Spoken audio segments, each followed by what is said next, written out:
Hey guys, how's it going there? I got a little update on my Street Outlaws group build hosted by Little Joe. I've decided on what I'm going to do with the chassis. Before I was, my last update, I was unsure where I was going with the chassis in this thing. I was using the Match Racer as a donor kit, and I knew that I was going to have an issue with the firewall being set back further than what it would be in the Monte Carlo. The chassis fits under there nicely, but just the firewall sets back a little too far.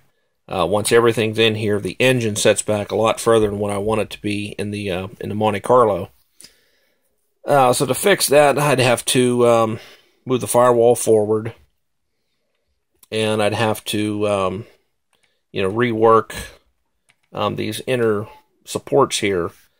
And because of how they would mount for the spindle, I didn't know if it was, I really didn't want to get into all that. I thought it might be a little more of a pain than what I was willing to deal with. So I wasn't sure if I was going to continue to use this, scratch build my own chassis, or back half a Monte Carlo chassis. But I decided I'm no longer going to be using this. So that's the Firebird Match Racer is done with. I do have a chassis under here now. I was looking through some of my other kits that I have lying around, and I looked at the 67 Chevelle Pro Street. I have one of the Revell issues of it, and I pulled it out. It's actually it's a project that I've been working on for a while. I do want to get back into that thing here sometime this year. I get that finished up. I pulled that chassis out, and I'll be damned if it didn't fit under there.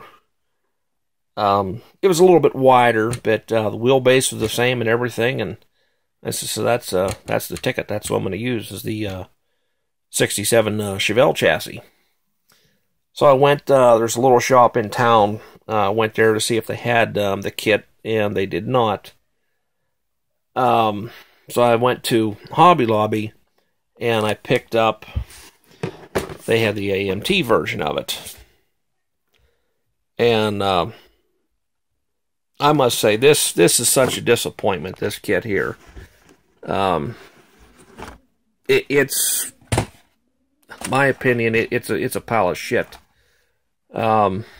If I was a young modeler and I bought this kit, I mean, you look at the box art, I mean, man, that's cool. That's a really cool looking car. I would be thoroughly disappointed if I got this. I mean, the body isn't too awful bad, but the amount of flash that was on some of these parts, and these parts here really aren't that bad compared to what I dealt with earlier. But there's a lot of flash on this stuff. Basically, most of my complaint was, and I wish I'd have taken pictures of it, but I did, and I just went ahead and started cleanup. Was the chassis. Let's get this apart here. All of this in here was solid flash. All of this back here, there was a little hole in here in front of where the transmission tunnel was. That was it. This was all solid flash, everything in here. And then the upper control arms, lower control arms, and the spindles and the springs, I got about, I'd say, a good 2.5 hours worth of cleanup time, removing all the flash from everything in there. I mean, if I was a young modeler just getting into the hobby and had to deal with that, I would it'd definitely be discouraging. But Enough about my rant about the AMT. And I apologize if I offended anybody by it.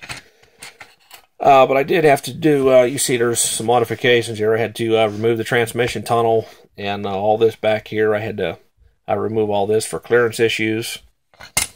You can see I actually I got a little burn through here in a wheel tub. I had to grind all this out here. I don't know how well you can see how thin it is.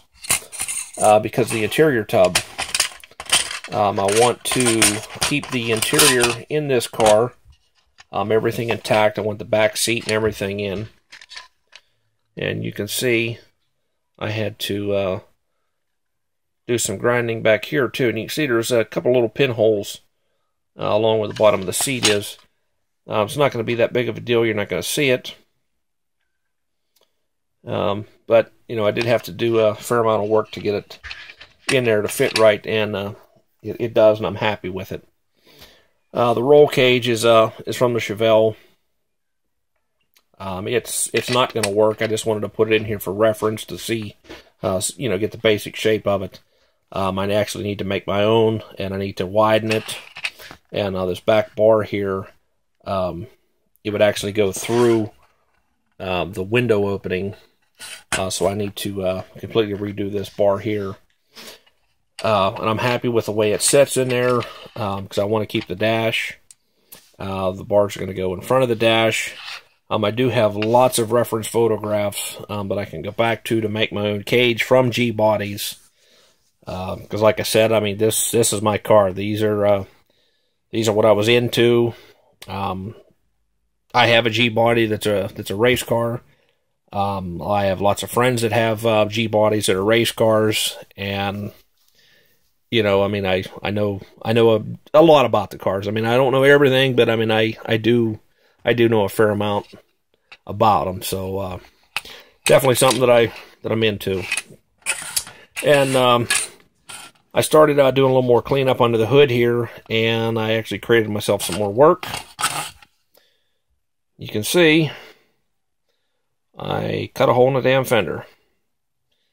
So I need to get that filled.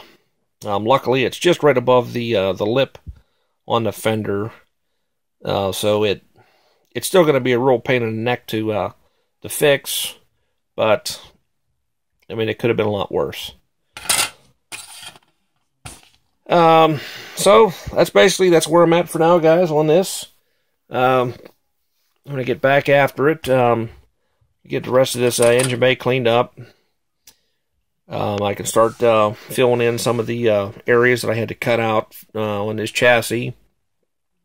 Get the rear end assembled, start you know, getting this thing together. So basically that's all I got for now, guys. So until next time, talk to you later.